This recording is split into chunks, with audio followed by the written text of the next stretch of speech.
All right, welcome back to the channel, guys. On this video, I'm gonna show you guys how I lost $15,000 on this house flip. Stick around to the end, to find out. But if you haven't already, smash the subscribe button and like this video. It really helps us with the algorithm to keep making more content for you guys.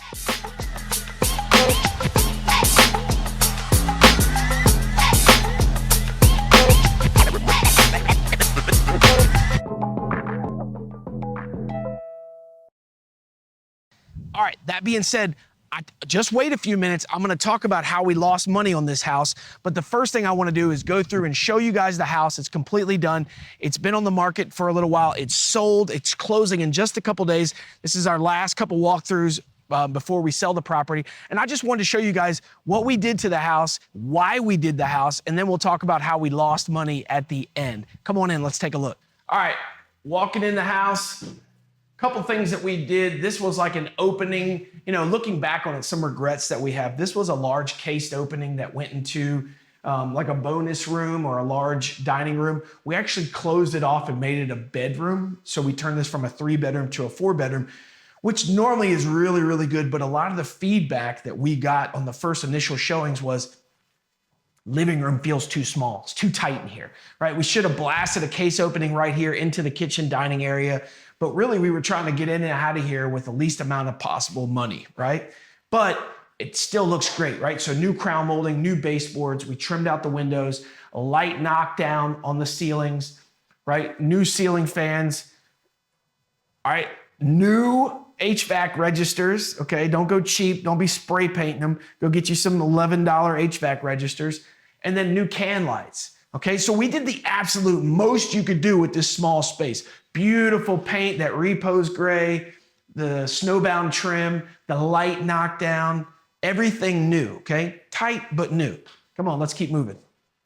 Okay, this is the reason we got such a good sales price for this house. We just talked about it. This is that 4th-bedroom bonus room. It actually used to be a carport that was completely enclosed in. There was an exterior door over here, but this is where that big cased opening was into the living room. All right, once we closed that off and added this closet, you see what we did here, right? This was just a regular 90-degree corner. We bumped it out a little bit and put in a closet. Now we have a 4th bedroom, right? We've got a window, we've got a closet, we have a bedroom, right? So now instead of a 3-bedroom, we have a 4-bedroom. And I think that people like that, right? Would I have gone back and done it differently? I probably would have left the case opening to make the living spaces feel a little bit bigger. Moving into the dining space here, eat-in dining area. I want to poke my head in the laundry room and show you guys something. All right, here's some free chicken for you.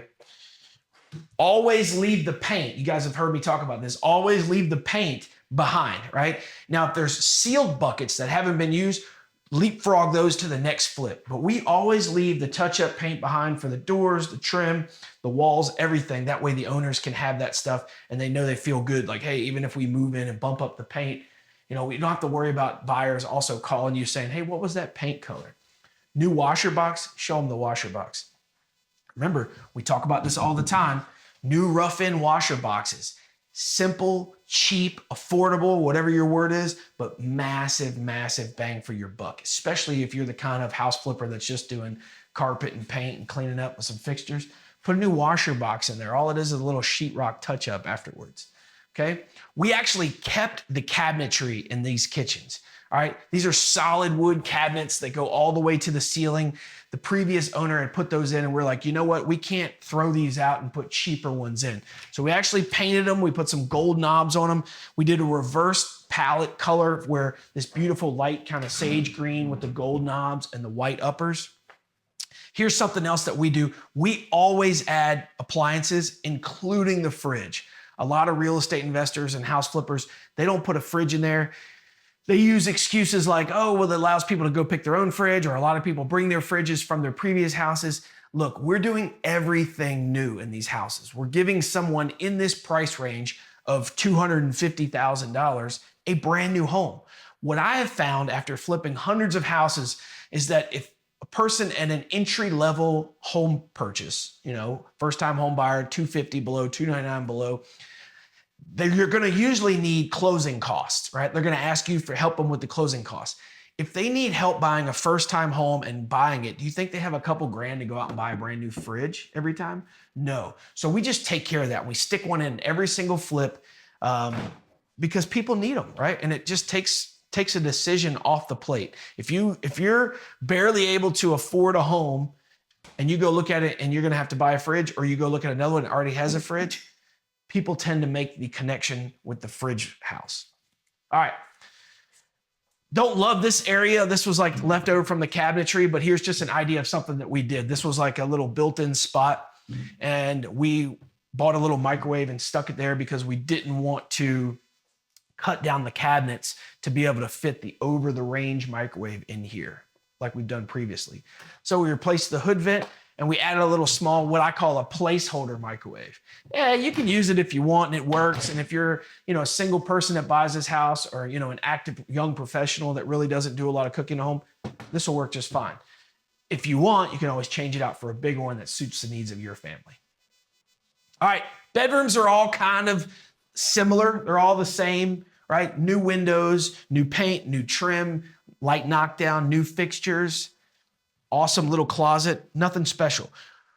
On these entry-level homes, I'm running a really nice LVP click and lock floor system in the common areas and carpet in the bedrooms, okay? A couple of reasons I do that. One is because it's affordable, right? Carpet still feels great on your feet. New anything is great. And then, we're getting carpet for probably $1, $1.50 installed with pad and tack strip. For reference point. So if you're going out and you're buying carpet from Lowe's and you're paying their installer, you're paying double or triple what you should be paying. There's plenty of places that'll do carpet, tear out, new pad, and tack strip for $1, $1.50 a square foot. Let's talk first bathroom, right? You always make money on your kitchens and bathrooms. Well, here's an entry-level home with a very, very, very small half bath, but go in and take a look, right?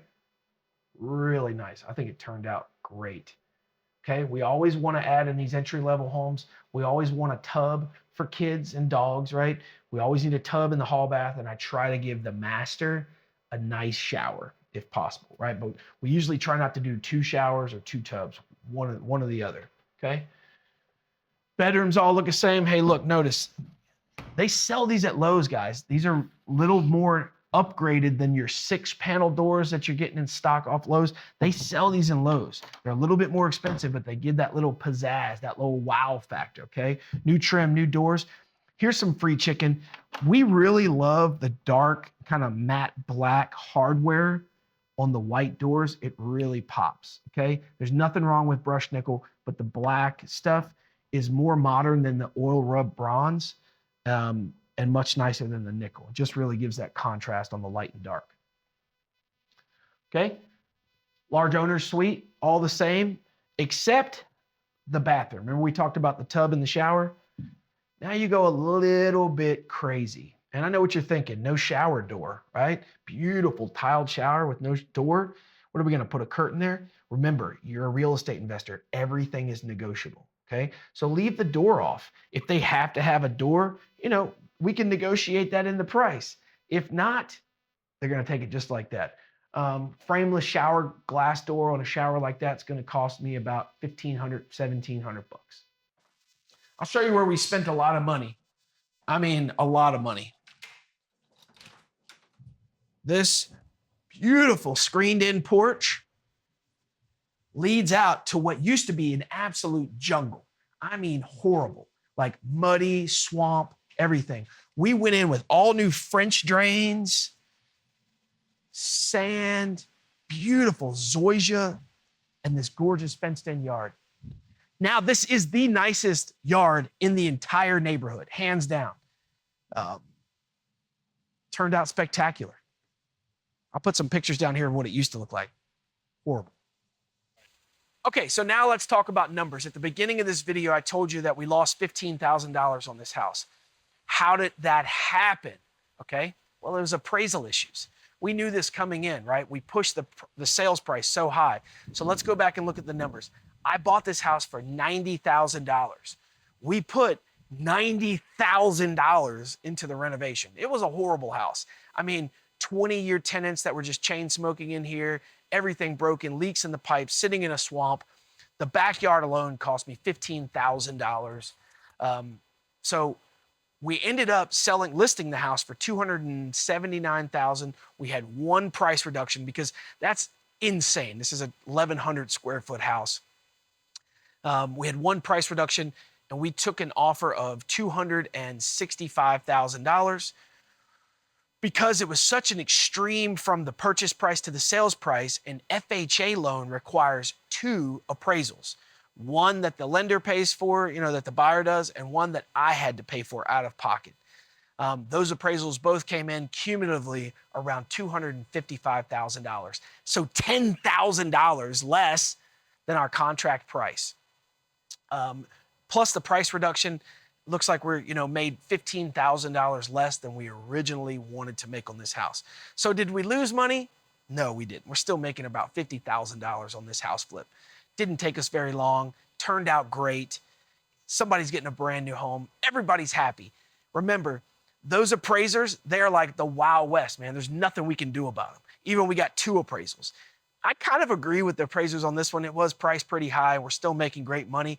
But remember that, right? You're not just determining your value. There has to be comps. There has to be an appraisal process. Guys, if you're interested in more of this content like this, smash the subscribe button, hit the like video, and we'll see you on the next flip.